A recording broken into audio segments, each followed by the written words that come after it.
Chris. Yo, what up? This big Snoop Dogg. Friday like y'all, the show called Twisted in the House. Hey, this is Taylor Swift, and you're listening to You're listening to check this out. Check it out. And this is Mix. Alright, what's up? This is Big Will Smith. Hey, check this out, man. It's your boy Control. Listen around, man. Hi, this is Madonna. what up? This is Lupe Fiasco. Yo, what up? It's your boy Liz Cole. 36 Mafia in the building. This is Kings of Leon. Hi, this is Lionel Richie. Hi, it's Christine Nebar. What's up? This is JC. And this is Brandon Boyd from the band Incubus. This is your DJ Carl, the Grandmaster Flash. This is Flea from the Red Hot Chili Peppers. Hi, this is Eric Hopkins. Alright, let's sit down. What's up? This is LL Cool J. Know what I mean? Iniquity TV Radio, redefining broadcasting. Listen.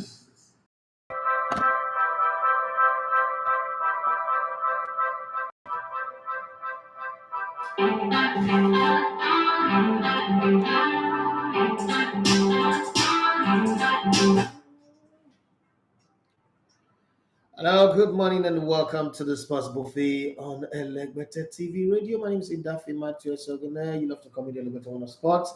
Sorry for starting behind schedule. We had a little technical problem that became big and we had to sort it while the TJF show was going on, and then we came back and we needed to be sure if it will not disturb us while we are doing this. So sorry for the 10 minutes late, but it was due to technical problem. I mean, when you deal with technology, there is bound to be technical problem. It doesn't matter whether you're in Silicon Valley or in this small room that I am in, reaching out to you. Good. And just, Nigerian football is cruise. Just when you think, oh, you can't see anything worse than what you've already seen or what you know, something will just come up and you'll be wondering, are these people normal? Are these people really planning for the good of our football?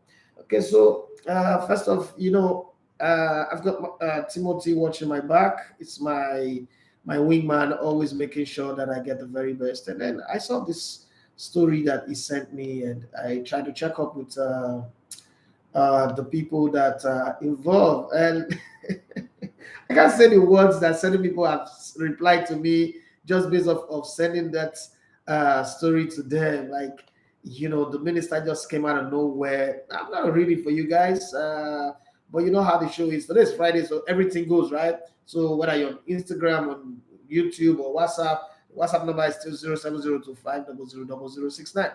Wherever you are, just joining on the conversation and let's flow with this. But then I'll read the message, the letter of the minister. Effectively, the LMC has been dissolved by an executive fiat. But wait a minute, this LMC is a registered company. The sports minister really does not have the right to dissolve a company, okay? But I mean, I don't understand. It is also a former sports minister, Abdullahi. What's the other name? Is it Shawab? No, not Shawab Abdullahi. Abdullahi something. The guy who wrote. There was a sports minister under Goodluck Jonathan and also transport minister. Who wrote a platter of gold or something like that, okay?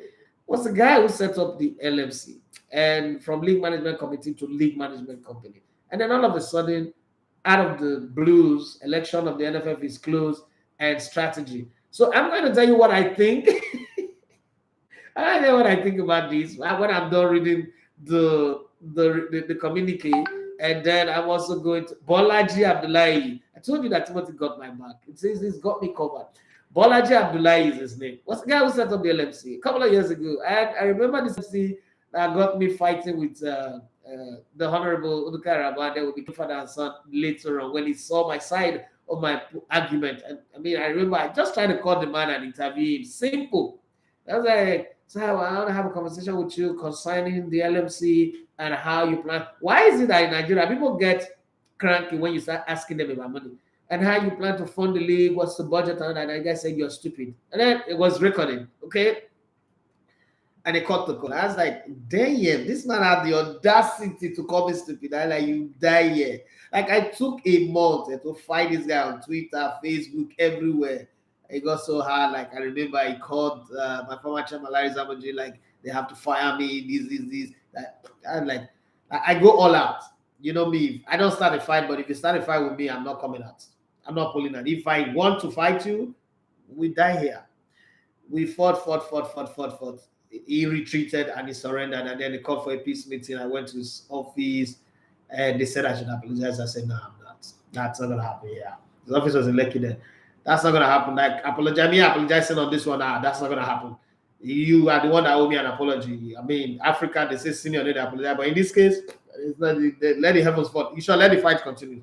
It's like his children are seeing the things that I'm posting on social media. His wife, his family members, they're calling him every day. I should stop. I said, no, but mom, me, I'm not gonna apologize. If not for me to apologize, I won't.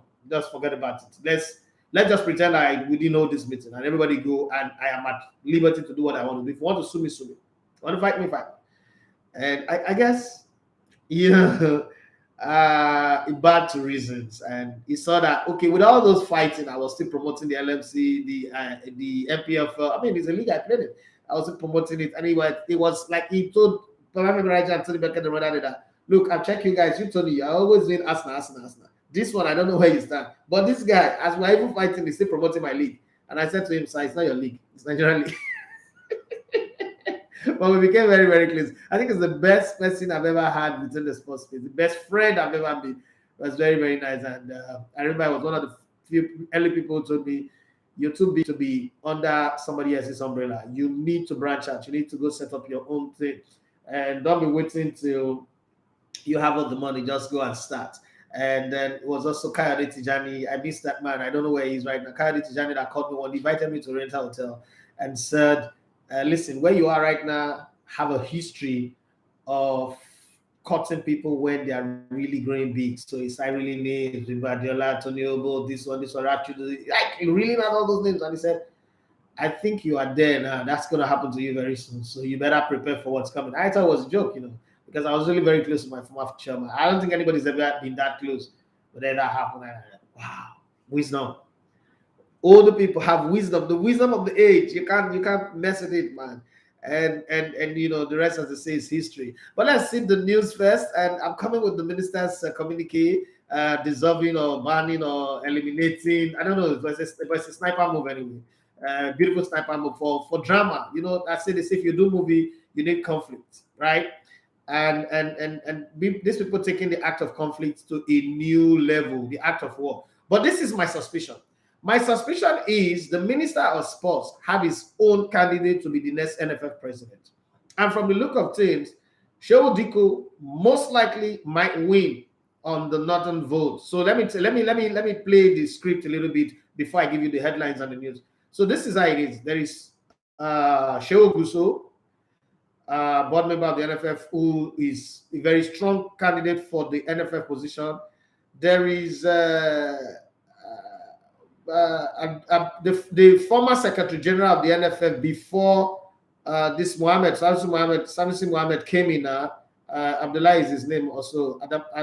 Something Abdullah is also a very strong candidate. That's the government candidate. That's the one that the sports minister, the government wants to be there. Then there's Sheyi Akiwumi, who I don't see any reason why he would win. I'm sorry. It's my guy, but I don't think he would win. I don't think it would win. Because truth be told, even if he wins, Nigerian football will be thrown into too many crises and cacophony of scandal. So I don't think he would win. Then there's Shehu Diko, who is a northerner. So they could align and come together and say, okay, we'll give it to you.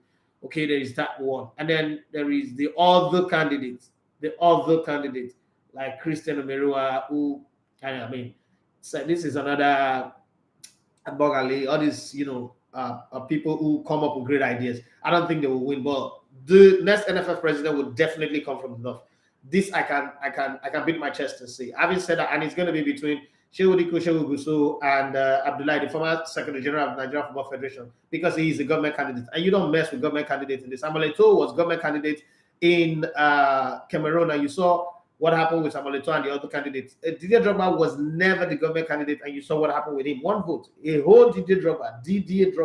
Okay, but that's a different conversation for another day. But this is Africa. TIA, this is Africa, and things happen in Africa different from how it happens elsewhere. Now, having said that, there is Obinna Ogba, who is the most de facto first vice president of the NFF. I don't know, where the other positions will come from. But then there are some people who are vying for board membership. I saw my friend Haji Gaffar's flyer. I liked it. I liked his agenda. And for the years, over 20 years that he's giving to grassroots football, I think a person like him should be in the board as a board member of the NFF. I mean, you know, the board members, what they are supposed to do is not to be rubber stamp members, but to be voice of reasoning to the leadership. And I think that Gafar, being a volatile person and a very, very wise man, so he's a man of wisdom, a man of means, a man of source, and a very, very connected person, and a man of grassroots, is a voice that is needed in that Nigerian Football Federation as a board member. And then there is the young blood, my guy, okay, Ayode Jalibero, who I think should also win. But then there are other zones. There are a lot of people coming. All of a sudden, people are trading their original constituency to go to a constituency that have weak people. Then there's the son of Taiwo Ogunjobi as well. It's a whole long gamut of people. So the horse trading, the politics in Abuja now is the residence of almost everybody. The politics and all that going on. I'm giving you guys background story leading to this. So I think that the sports minister realizing that, look, if I don't upset this guy, he might win. His train seems to be on track. So the only way to derail him is to eliminate him and put some controversies around him and then kick him out. Because first of all, there's no court injunction, there's no court case, there's no summons from the court saying that the LMC is illegal, or there is no cry from the clubs, the 20 clubs in the MPFL saying that the league is not well represented. Every club is represented in the LMC board, and all of a sudden this is happening. So you just understand that it's the hand of Esau, but definitely the voice of Jacob. Yeah, but I mean, we would get all that story. So let's touch base with the headlines on the case today. But what I want to ask you guys is about Manchester United. We saw Manchester United played against in the Europa Cup against Umar Sadiq's Serious Sociedad at Old Trafford yesterday. Cristiano Ronaldo started. Those of you who want Cristiano Ronaldo to start, if he started, they will play better. Well, he started again and they lost again. I don't know. Harry Maguire was there. It was a penalty, but it just happened. I don't know if it's coincidence, if it's a pattern, if it is what has become the new normal when Cristiano Ronaldo and Harry Maguire starts again, Manchester United lose. I don't know. I'm not saying that, but eventually Cristiano Ronaldo have eventually not played in the Europa Cup, not in the Champions League. So those who are dominating are dominating. But one thing Cristiano Ronaldo can be rest assured of is that his 15-goal gap over Lionel Messi does not look to me like something that can be overhauled. Messi doesn't come across like he is going to be a goal scorer in this Paris Saint-Germain team. He's not primarily a goal scorer. He is going to be more of a provider. So let's leave Cristiano Ronaldo to own that one as his personal bet, right? But having said that, let's go to the headlines. Super Eagles of Nigeria, not Gabon. Super Eagles to face Portugal in a big friendly in Lisbon. Where's my passport? So let me go and try and get a visa to go to Lisbon. CAF Champions League, Plateau United arrived Gabon ahead of Saturday's clash with AS STADE MANDJI. Okay, I hope they get a good result there. CAF Confederation Cup promised to leave for Morocco on Saturday aboard a value jet chartered flight. Oh, people will get their own flight good. Yet again, another good medal for Toby Amusha as she retains Diamond League title. This girl is on fire. Where is Alicia Keys when you need her? Haaland, Jesus, Arteta, Potter, headline nominees for August Premier League award. Please don't give Arteta the Coach of the Month award, because people that win the Coach of the Month award, their subsequent results always go bad. Please. Okay, let's not go and destroy what we are doing here already. UEFA Europa wrap up. I will give you that one. United suffers to Sociedad. Nketiah fires Arsenal to win over Zurich. Chico is the other Nigerians shine in the competition. I'm also going to give you all of that. So let's deal with the news and then I'll come back. But for me, I need you guys, if you're on Instagram, if you're on WhatsApp, if you're on YouTube, please talk to me about the Manchester United of yesterday that you saw. What was missing in that team? Okay, can you compare that team to the team that is having a resurgence in the league? And would that defeat to Sociedad, would it affect their subsequent league form? And that's what I need you guys to talk to me about. Again, Lisandro and I look like a very, very shadow of the guy, the butcher that we know. Or probably English teams struggle to play against Spanish team, apart from maybe Chelsea, but the rest of the English teams struggle to play against Spanish team. Could be the reason why that happened. I don't know, but let's go to the main story. Okay, Nigerian Football Federation and Federação Portuguesa de Futebol have signed a formal agreement for Super Eagles and Seleção, okay, to clash in the prestige senior team friendly at the Estádio José Alvalade in Lisbon on Thursday, 17th of November.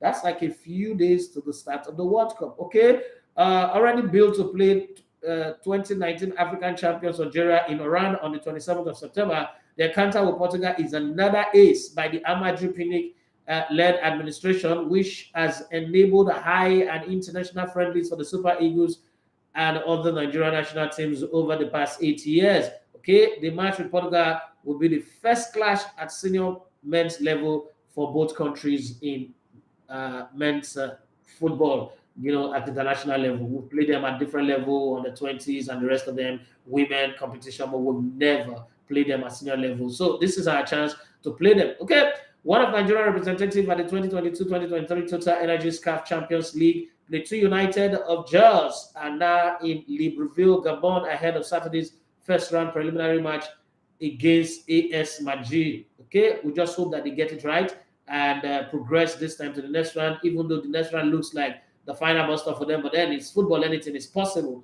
The contingent led by Plateau State Commissioner for Youth and Sports Development, Honorable Victor Lapeng, landed at exactly 6:20 p.m. at Nigerian time on Thursday evening. The team is expected to take another flight to Franceville, the venue of the match, which is 1 hour from the capital, Libreville, this morning. Having finished as runners-up of the MPFL last season, Plateau United is going into Saturday's match in buoyant mood after participating in the Value Jet preseason tournament that also featured 3 other teams representing Nigeria on the continent. Okay, Plateau United's features against the Gabonese side is slated for 2:30 p.m. Strategic arrangement by this opposition Nigerian time on Saturday. Let's hope that they win. I'm not one who prays when it comes to sports anyway, but let's just hope that they win. After all, it's their career that is at stake. If they do well, it's a business. If they don't do well, we will be here to talk about it. If they also do well, we'll be here to talk about it and congratulate them. So let's hope that they do well anyway, so that the conversation will be positive around the result that they get. For the first time in the history of Remo Stars, the coach Daniel Ogumodele-led side will be playing in Africa Interclub competition as they feature in the season's TotalEnergies CAF Confederations Cup. Okay, that's a good one. That's a good one when you have a project that is well planned, well stitched together, and with all the things that they need ready, it works well. Remo Stars, who finished third in last season's MPFL, have a tough one against AS FAR of Morocco in the final stage of the preliminary round of the Prince Moulay Abdullah Stadium, a 53,000 capacity. And I guess what? I believe that stadium will be filled up. Remo Stars will have the first feeling of a packed stadium with energy against them, and let's see how they react to it. Okay, which hosted the final of the TotalEnergies Women's African Cup of Nations in July, where South Africa beat Morocco to that trophy. So let's hope that Remo Stars as well, do what they know how to do best and then get the result there.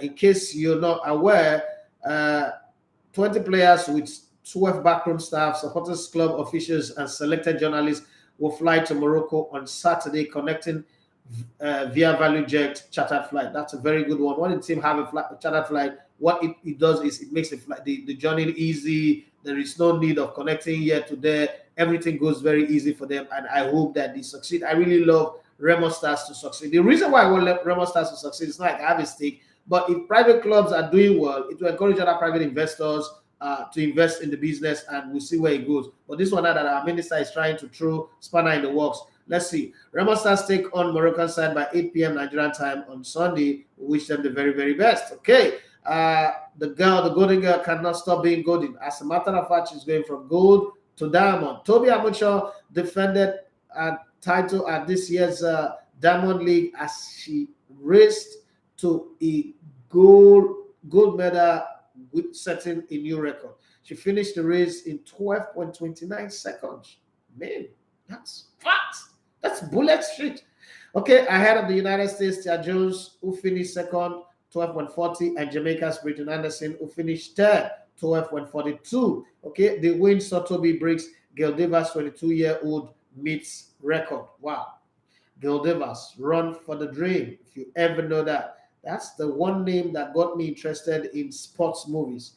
Gail Davis. That's that movie about Gail Davis back in the day. I think it was 1991 or so. That got me interested in sports movies. And since then, I've not looked back. I've seen almost every sports movie that is made out there. Quite remember the Titans, The Long Walk, this one, that one, Up in the Air. There's nothing, okay, in sports movie that I unless I've not heard about it, that I've not seen. I will find it, I will buy it, I will watch. That's the way I used to do until Netflix showed up and it became a different thing. And now I'm also on the train of people who are producing. You see, the universe know how to really work its way out anyway. Let's jump to England and see what's going on. Nominees for the Premier League Player of the Month Award and Manager of the Month Award for August have been revealed. And I mean, there is no guessing for this one. You already know the people that are on that list. 8 players have been shortlisted for the EA Sports Player of the Month Award after producing outstanding performances in the month of August 2022. Okay,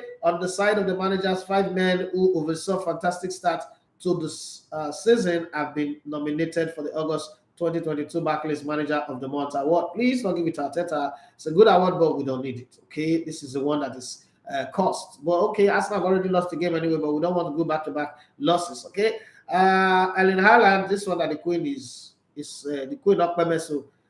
They'll come now give some other team, people like Chelsea, time to really train and prepare and understand their coach.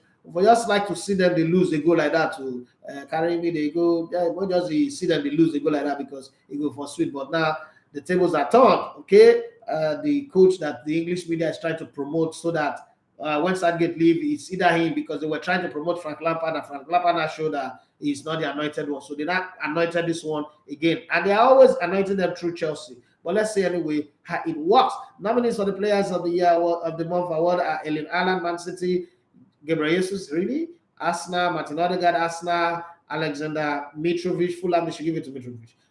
Pascal Gross, Brighton and Hove, Nick Pope, Newcastle United, Wilfred Zaha, Crystal Palace, Rodrigo, Leeds United.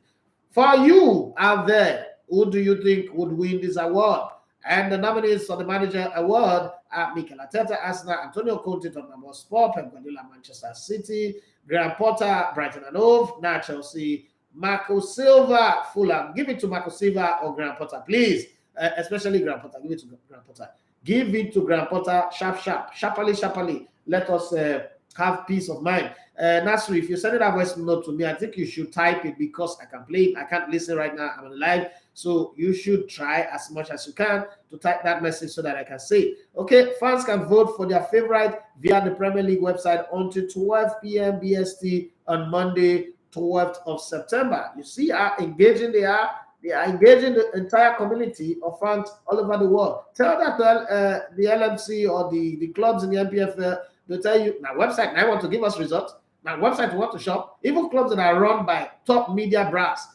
What do you want to take website do? Useless people. Okay, let's get to the wrap-up of the UEFA Europa League. As we saw last night, Manchester United's Europa League campaign got up to a disappointing and annoying start on Thursday night as Real Sociedad traveled all the way from Spain and got a 1-0 win over Eric Ten Hag. Eric Ten Hag again, side at Old Trafford, the theatre of dream for opposition, not for Manchester United players and the team. A controversial penalty given after a ball bounce off Lisandro Martinez's thigh into his arm. And it's not controversial, was coolly dispatched by Brais Mendes to condemn United to their first defeat in 5 matches. United failed to muster up any adequate response following Mendes' 58-minute equalizer, opener, and managed just 3 shots on target to cap a disappointing night. They're always like that. For Arsenal, they got their Europa campaign off to a positive start with a 2-1 win over FC Zurich on Thursday evening. Now, the problem with this game is the result does not tell the story. Arsenal dominated play from the first half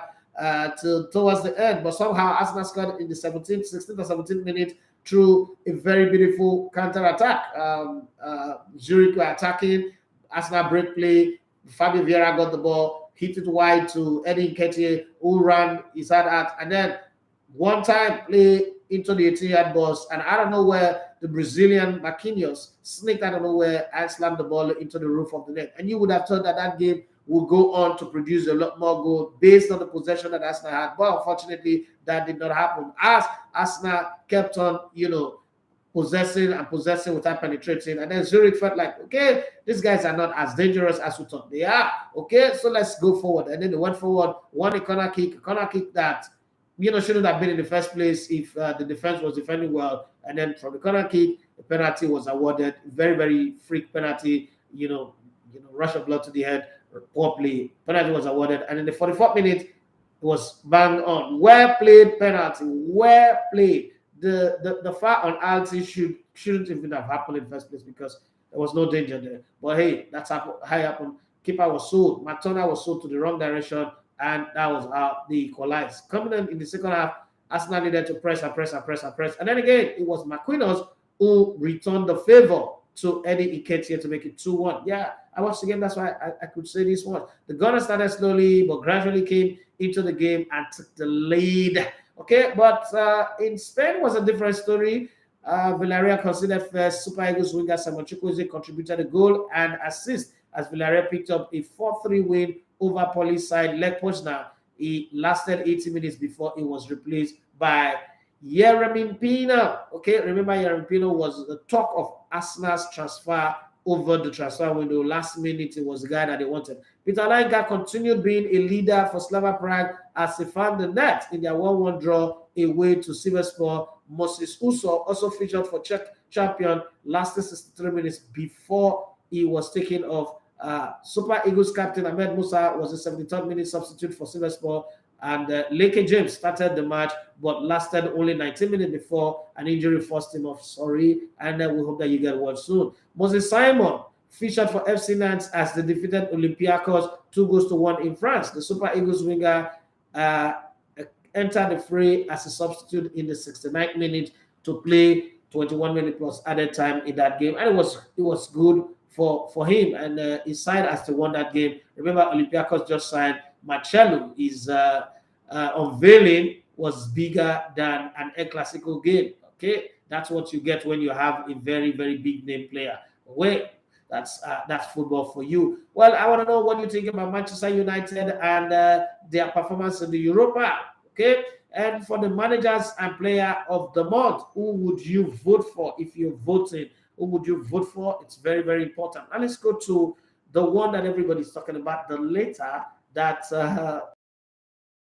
or the decision, let me put it, the dictatorship decree of the Minister of Sports. So let's put it this way. It was written by the Permanent Secretary of the Ministry. So you see, Permanent Secretaries don't write on their own. They take orders from their bosses and they write. So let me read the letter verbatim the way it is. Federal Minister of Youth and Sports Development, Abuja, Nigeria. Press statement. Federal government declares LMC illegal. I don't know. When they say federal government, like they consulted the federal government and then the federal government had told them that, abolish or go and declare this body as illegal. I don't know how they do it. Hey, it is what it is. So let's enjoy ourselves in this conversation. In view of the several unpleasant incidents regarding the management of Football League, specifically the declaration of the National League, I don't understand where that will come from. Okay, NFL in bracket as an illegal body by the court, the status of the league management company, LMC, the NFL's successor in title, being outside the purview of the status of the NFF, the federal government is constrained to withdraw its recognition of the LMC as the operator of the Nigerian Professional Football League with immediate alacrity. With immediate effect. Okay, this decision has become necessary because of the obvious aberration, okay, which is at variance with our football status on the laws of the land, whereby a private company is gifted the mandate to manage or run the league indefinitely without the full involvement of the leadership of the clubs and devoid of any process to monitor the progress and development of the game. Wow. I'm shaking my head. I'm going to come back to all of this talk and give my opinion on it. Okay, sequent to the above, and in order to rescue our domestic football from total collapse, the board of the LMC and the LMC as a body will no longer be recognized by the federal government as operator of Nigerian Professional Football League. To avert further chaos in our domestic football, the NFF is advised to immediately withdraw the license given to the LMC and in the meantime, set up an interim management committee to include the current chief executive officer and chief operating officers of the LMC to oversee the affairs of the league until a proper professional league body is constituted in accordance with the status of the NFF. So this is where I come in with this conversation. Shehu Diko, this letter systematically sidelines Shehu Diko, the chairman of the LMC, but as illegal, as an interregnum, as an unrecognized body as the LMC, the Federal Ministry of Sports still, stretches hand forward to say the people that should run this football in Nigeria in the interim are still David Sinowumi and Salisu Abubakar, who are the people already running the football that they claim are illegal. So my question is, then I try to understand. If somebody is caught as a thief, and you say, okay, you agree that this person is a thief. That's the thing that they are putting out, that this person is an illegal, or no, now we used to. You go and do a DNA and you find out that somebody who is claiming to be a son of a diseased rich man is actually not a child. It's not born of that family, does not have that bloodline. It's not. But you now sit again and say, but in sharing the will, let's give this child the lion's share. Does that not spark of the voice of Jacob and the hand of Esau in this conversation? This is not me now trying to say, oh, this one minister is right or minister is wrong. But Nigerians, if you love your sports, you should have your conversation around this one. If you take the LMC is not good, it's not legal, and then you still want to take people from an illegal body to run our football on the interim pending when the body is set up, then it's obviously clear that what your mission is actually to rubbish Shehu Diko, so that Shehu Diko coming into the NFF election. And look at the days, how many days is remaining before we go to Benin or Bayelsa, wherever they are going to do the election. And now you are doing this. There is just one clear statement here. And then let's not forget that the minister will not be around to deal with the consequences of this decision in terms of contract, who you have a contract with, other sponsors. The sponsors we just had beaten up, who signed to be a part of the title sponsors of the league in this new season. They signed with LMC, and LMC is a registered company. Even if you withdraw their license of operating the league, they have a contract. And then how are you going to deal with that? Are you going to deal with a whole lot of other things that are happening? Are you helping Nigerian football going forward and knowing fully well that no matter how long the person who appointed you as minister has forgotten that you are a minister, but definitely by May 29th next year, you're going to leave? How are we going to deal with all of those drama that are going to come as a result of this? Nobody's asking this question. It's a long walk anyway. It's a long walk to freedom, like Mandela. It will take 27 years. But I think that some people just deliberately push our football into that chaos, like on a regular basis. We must destroy this football. This football must not gain independence. This football must not get better. Things must always be bad. That's the way I see it anyway. But then it is time for me to get on board with you guys and get what you think about all that is going on. So let me have your feel on this conversation. I know that we like to talk about European football all the time, but whatever your feel is, whatever your conversation is, I'm here to take it. If it is the player of the month in the EPL that you want to chime in, I'm here. If it is the coach of the month, I'm here. And if you want to talk about the letter from the Ministry of Sports, okay, let's talk about it. Okay. Malumi Peter says, Thompson boss, thank you very much for that one. And Kaz_347 says, good morning, my Oga. This your time. You go well. Thank you very much, bros. I have a meeting immediately. I leave here. I get one meeting. There is fire on the mountain, so I need to be running everywhere to make sure that the fire doesn't catch and burn the things that are very, very important to us. I don't want to get into that kind of situation. Kaz_347 say, what do you think about Eto'o's decision to increase minimum wage and also increasing the years in office? Listen, tyranny always starts with something that looks nice. It's like temptation. Temptation always looks beautiful at the beginning until it entraps you. Okay, it's also like addiction. If you cannot run the government of the football in 4 years that is available, you still will not do it well in 7 years. That's what I think. Now, what Samuel Eto'o is creating, it's not a problem that will last now. It's a problem that will come after him, because if Samuel Eto'o had the executive fiat to go from 4 to 7 years, the next person that will come after Samuel Eto'o might decide, okay, This is my turn. Following the precedence of Samuel Eto'o, I'm going to give myself first term 15 years. And then the second term again of 15 years. Before you know it, we have calamity. That's a problem with Africans. We like to seek tithes. We like to think that not only we now know the problem, the solution to the problem that is in the system. I started from the beginning that some of the things that Samuel Eto'o is doing, he might be angry with the way football is run in Africa, but it is this football that is not run well in Africa that produces him and a whole lot of all these stars. The thing with ex-players, that's why I don't want ex-players running African football. They have this disdain for constituted authority, but they also want to constitute themselves as authority. So who is not going to have a disdain for you? Whatever Samuel Eto'o is doing right now, unfortunately, he's my all-time best African footballer as a football player. But as an administrator, Samuel Eto'o is creating another Issa Hayatou. It is going to create a disaster for Cameroon football. On the long run, it will work for him now, but Samuel Eto'o will not build stadiums. Samuel Eto'o will not, because these are government things. Those are things that government will do.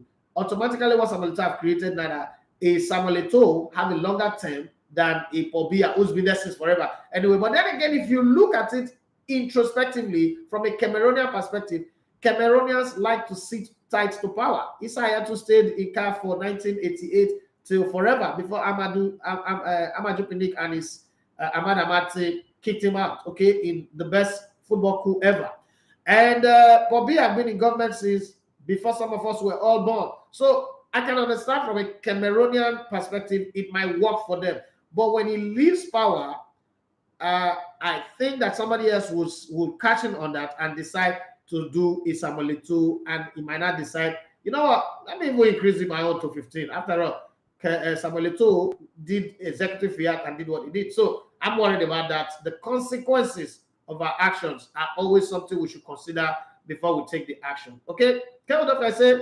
Baba Day on time to do. Where is the party? There's no party. Oh. There's no party. I'm money I go find. I'm going to look for the money. If not, we might not have a radio station to run in a couple of weeks or months. So I'm going to go look for the money. And in some offices, they say me where time come. Okay. B-man Oriana, they said, boss man, longest time I did here, and are you there where you did, but I do where I did, and I did do my work well. I did do the last work. Every restart, there is always a fresh problem. I did tell you, before we go settle, this is the reason why we don't have sponsors, but people don't know. Okay. And then Ovia says, good morning to you. B-man Oriana said that in Nigeria, once you don't want to solve a problem, just set up a committee.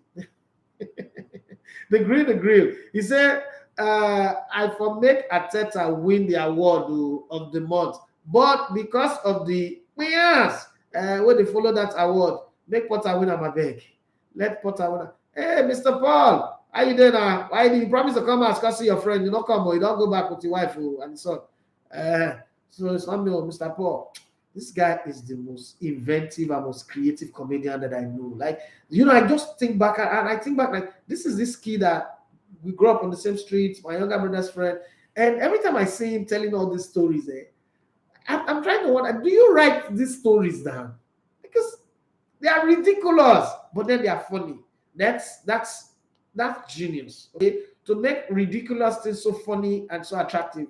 Mr. Paul or Whitey, I greet you, and the whole worry is very, very happy to have you, even though you're a Kogi boy. But I mean, your worry boy, Oakwood Street is very, very proud of you. Like they are proud of me and the rest of us as well.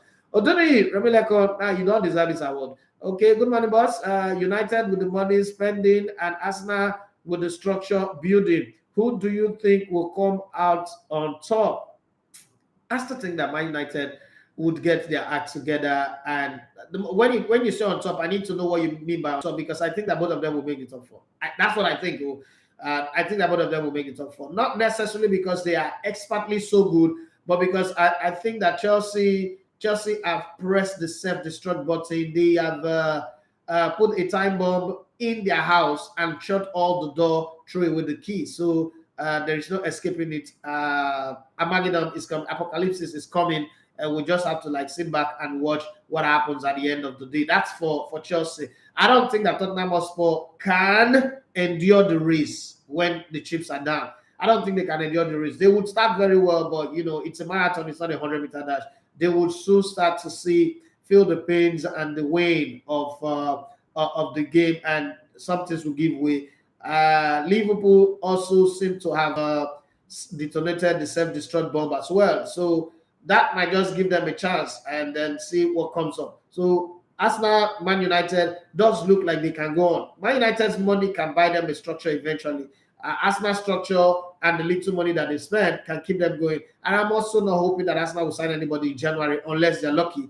Because looking at it, some of the players that they are really targeting are out of contract next summer. What's the use of spending money in January when you could really approach these guys and give them 5 million sign-on bonuses and then have them on your team and have your team filled up? So, but it depends on the kind of the way the injuries of people like Thomas Partey, Elneny, and the rest goes. If the injury persists, they might sign in January. But if it doesn't, then they'll go. At Man United again, my problem with Man United, even with the resurgence, they are first 11 team. When you take away the first 11, they are just good as dead. So they will struggle. But even in their struggle, I think that the struggles of the other team around them will make it easy for them to make it to the top four.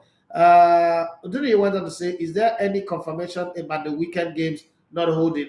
It seems like it's not going to hold because they've cancelled Friday games already. So I don't think it will hold. You know how the British people, Yoruba people learn Owambe from them. Your people learn Owambe from them. They like party. They will block road. They will do everything. They will mourn and do ceremony, the burial. The competition for them now is to beat what's it called, Obi Kubana's mother's burial and all that. But we will see how it goes. I remember they did the royal wedding that time that I did my own wedding too. They did their royal wedding. I did my loyal wedding. But this time around, we'll see. Obi Kubana has set a standard. We'll see whether they can beat it. It's just that there will be more head of government and more diplomats in that wedding than Obi Kubana's own. But if it comes to like vibe, groove, and I don't think anybody can beat Obi Kubana's anyway. But let's see how they handle this one. But I think that the weekend games will not hold. I'm not speaking from a position of authority, but if I know the English very well, I mean, in my lifetime, we've never seen any British monarch die. Okay, this is the first one in 70 years. So let's see how it goes. And then we'll be able to decide. I mean, it's going to be a first, and it's going to be a standard for us to follow as we go. And I said, Daniel, he said, Graham Potter will win it. I pray. Deji Abiona is a player of the month, Alan, manager of the month, Ateta. No, God, please. Academically, say for manager, Mikel Arteta. For player, Erling Haaland. Hey, wow. God. Pretend like say, you know, they hear this one, or not be from their mouth to your ear, or no let I walk. People will go vote. When I vote with sentiment, I beg. Because they say I'm voting that go use. Ibrahim Abiola, it's a good morning, boss. Good morning to you. Quite some time. That said, my own view, I believe giving this award to Arteta might eventually come back to make him feel relaxed that he's there already, although it's on the right track. Player is one day manager of the month before. Now, the manager of the month, we make us not qualify for top 4 last season. Don't forget. After he won that award, now Arsenal go play Crystal Palace, lose 3-0, lose 5 out of the last 10 games. You don't forget. That award is cost to go.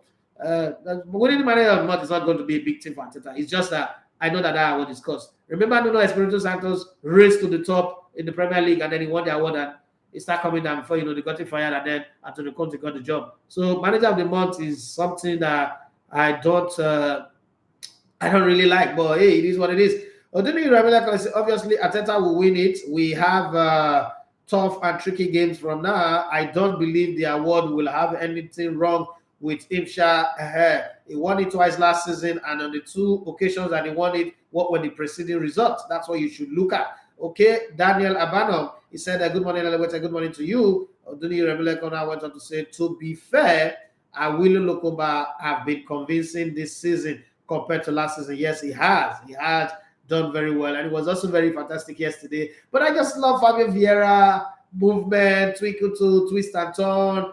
And, it's caught between wanting to showboat and still playing the part, because it's not a first teamer. He doesn't want to overdo and then get, caught up in possession and then Arsenal concede. But I love the way he plays. I love Marquinhos. It's just that Marquinhos does not also track back. So if you're playing on the right full back for him, you just have to do your work and do your work very well. And he's also a bit cautious. The Brazilian in him wants to dribble, but hey, he's like, I don't want to offend anybody right now. Okay.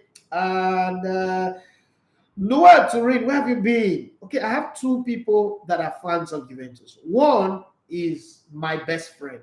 Okay, Nasri. That's the guy, my go-to guy. Like, okay, I'm pressed to the wall. And, hey, Nasri, Alpha. You know, we've not seen for a very long time, but that guy's got my back. Like one of those people you see, this my friend who he's got my back. Like he would be there for me. Like if push comes to shove, like okay, I want to leave this business. Like I'm under pressure to just leave this business and hand it over to somebody. I think that's the kind of guy that I hand it over to. He might not run it every day, but he will put in people that will run it. That's the reason. Juventus fan, very, very die-hard Juventus fans. And then Noel Turin, who I've not met anyway, but his love for Juventus is very, very evident. Even in his name, he had to put Turin there. And then I have this connection with Juventus, with Turin actually, because that's where I went to go and do the rehab for my leg after they started the metal rod, 2 metal rod, and the 24 screw on my leg, and then the animal placenta. All that. So I had to go learn how to use the leg to work with a physiotherapist and a specialist. Okay, so I have this Turin connection and all that. But hey, it is what it is, right? Let's hope that the death of the Queen. Like, somebody sent me a message. Somebody had the audacity to say the Queen of England died. I didn't tweet about it. I didn't put a picture. Now let me give you this. Okay, some people forget who raped them. Some don't. This is not me raining on anybody's parade, and it's on social media, so they say the internet does not forget. But this is the woman who's superintended over our slavery, the reign of slavery, the whole colonial, the dissolution of Africa. And she dies, and I'm supposed to be crying. I don't understand. Like, it's not my thing. I'm not going to throw a party that she died, but I'm not going to cry because it's crocodile tears. I don't know her. She doesn't know me. We don't have any connections. Okay, so people who do this, if you're tweeting about somebody, don't say you need me. I don't need to convince you to tweet. Okay, so if you like to cry about somebody who died, do it. When LeBron James, Kobe Bryant died, I felt it. It was a sportman. It was an inspiration, and the way he died, even young man, daughter, and all that, it was devastating. I got involved in it, but this one first, overstay. And there's so many talk and all the atrocities that have been committed under our watch. It not concern me. I'm very, very indifferent. I don't care whether she dies or she not dies. None of my business. And if that's why people will hate me for it, do your thing. I mean, I started this business or this industry as the most hated in the industry, so I really don't feel hate. But I'm just clearing it because the way people were saying it, like, they're not going to say that for now. Somebody will say, they're not saying that for tweets now. This one, that was like, what's this one? What's this one with? Couldn't know me. Okay. Steve Oka on Instagram, I say, why does Lokonga doesn't stay back and do the marking? Good morning, boss. This is your question. This is your writing, Sha. Well, let's just leave it like that. So there are two things that happen with football. A coach might give you instruction based on your position. If you look at the game that Arsenal played yesterday, that's what you're judging from. If you saw that game, you know that Arsenal were on the front foot for like the whole duration of the game. How do you stay back as a defensive midfielder when your position is not coming forward? Okay, they are double padding, playing low block, and staying in their own half. How does the defensive midfielder stay back? You have to go forward. The game that Arsenal lost against Manchester United was a little bit difficult for him. It was a tough game when you're playing against players the way they put Scott McTominay first of all to do a very, very good job on Gabriel Jesus, wrestle him, slamming on the ground, body slamming at every time. And then they put Ericsson, a very experienced player, on Lokonga, put Bruno Fernandes, a very sneaky and tricky player, on him. It's difficult. It's really, really difficult. He's a kid. Lokonga is a kid. These games will give him the experience he needs to get better. Okay? People don't just become super players overnight. It is in playing games and making mistakes that people get better. So I really would not say he doesn't stay back. I'm just thinking this is the instruction the coach gave him. And then, okay, there is also his style of play and all that. So that's one of the things that I will look at. That's how I will see it. I'm not necessarily going to say he doesn't stay back because we've not considered the goal as a result of his mistake.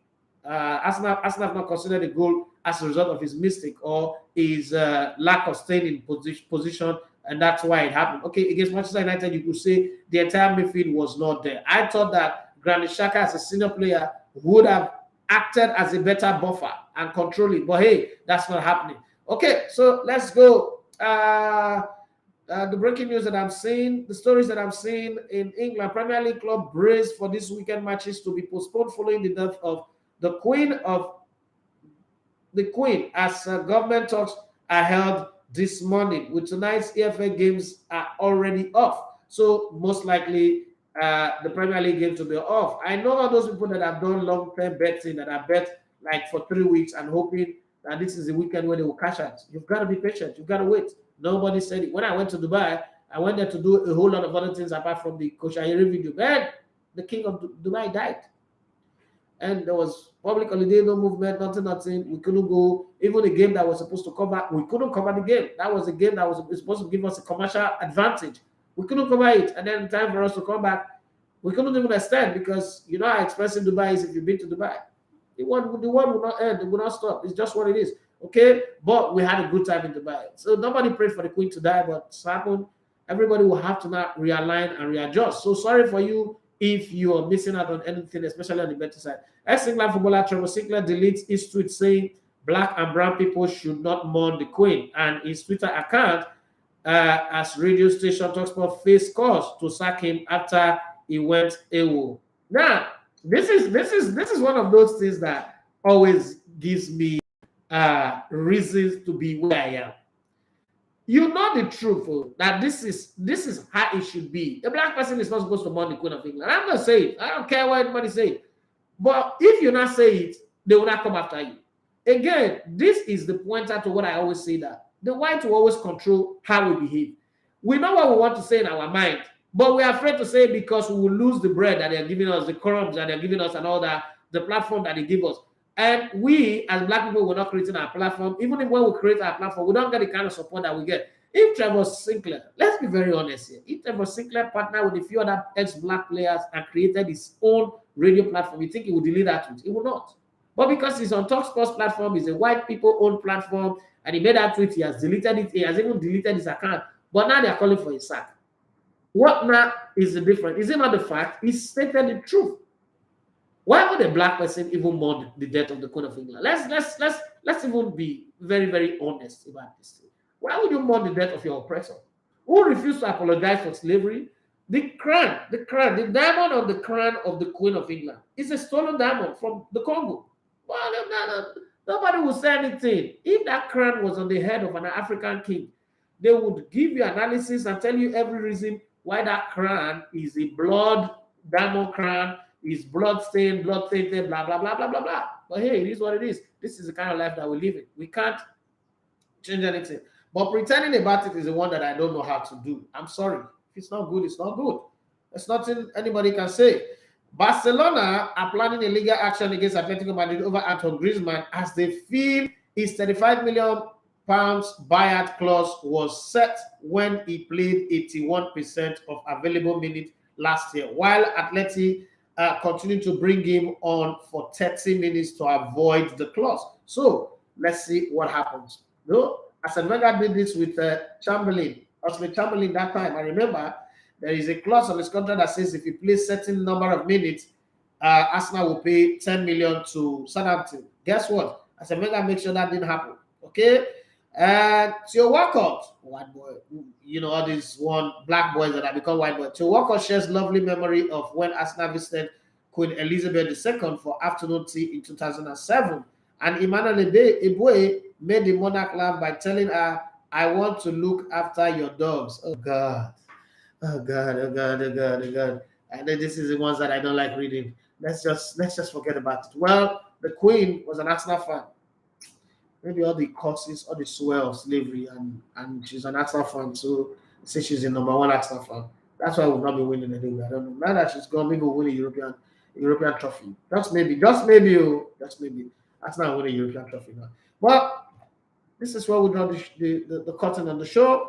We're going to be back again on Monday. I have to run Johnny Gaffar. I feel sorry for Trevor Sinclair. Like, I feel sorry for him, but I mean, it's the life. It's the life. You see, I said something 2 years ago. Okay, this is 2 years ago. During COVID, I said something. I said, Africans, and I remember I was having a conversation with Ojo Igalo, and I said, Ojo, see, African players should start thinking of ownership of platform, invest in tech investment fund, own platforms. Maybe the next TikTok that will come out of the internet should be owned by an African, a black person. The next payment solution, like we have the Flutterwave, we should have more. Even though owning it means we will also put it on their platform. I was talking to one of my prospective business partner on a different business that I'm looking to go into.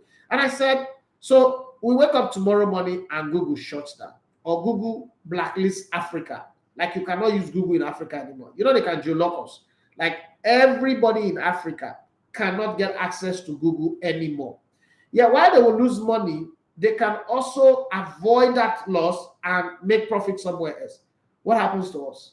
What happens to our research machine? What happens to our history? What happens to everything about us? Why are we not creating our own Google where we put up just only African history, African story, so that there is a competition between the amended version of our history that is put on one platform and the complete version of our history that is put on this platform. He said, you have a point there.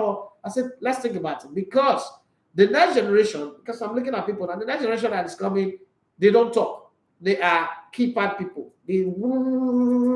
But they can't talk. And this is how they are zombieizing us gradually. So if we don't keep our own stories, we don't archive our own stories, just this thing that happened to Sinclair is going to keep happening to us. When you get to a point where you want to voice something, they would the cancel culture, they'll cancel you, and then you would apologize for even being right. That's coming. It's coming. Like I always said, migration is the express way that leads to slavery, but people don't get it.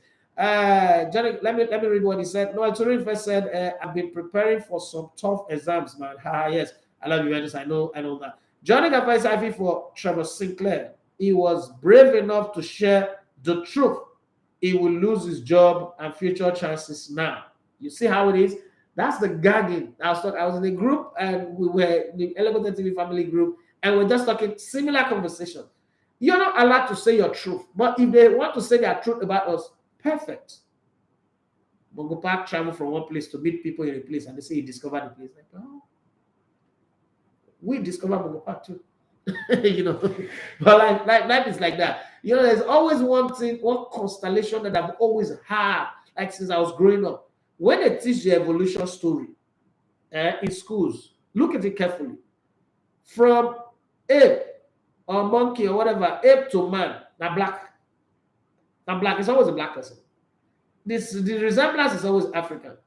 But from God to Jesus to angel, it's always a white person. This thing is deliberate too, but we don't know. It's deliberate. Every time, the story, the picture. Forget what they did with Lucifer, when they made Lucifer white, they made God black. They know what they do. Okay? But at the end of the day, that's how they see us. Trevor Sinclair spoke his truth, his own truth. That is a problem. Well, I don't know, Sha, for those of now who want to mourn, enjoy your morning, but please don't co-opt me. Don't take your picture and crop me into it. I'm not the party fan. I am not mourning. I didn't lose anybody. I know when I lost my mom, it was 12 years ago, and I mourn that. Okay, not anymore. Right? It's time for me to go. Catch you guys again next week. The fact that the English League games in England will be postponed does not mean other European games will be postponed. So there's plenty of games to follow. We'll be here. I'll be on Twitter tweeting my fingers out, and I'll be here to give you the very best of what I know how to do on social media. But please, I beg you, subscribe to our YouTube channel, drop comments on our content, and help us to grow. That's one of the meetings that I'm going for now, to see how we can grow, because the rope is tying my neck like this tie that I'm wearing. If you know me very well, I don't like to wear tie, but I just have to do this one. Thank you very much. It's been an hour with you guys on the show today. Love you guys. Have the very, very best of the weekend, and be the very best of who you're supposed to be. Bye, and have a wonderful weekend. My name is Idafe Mathias. You love to call me the Elevator One of Sports. Adios.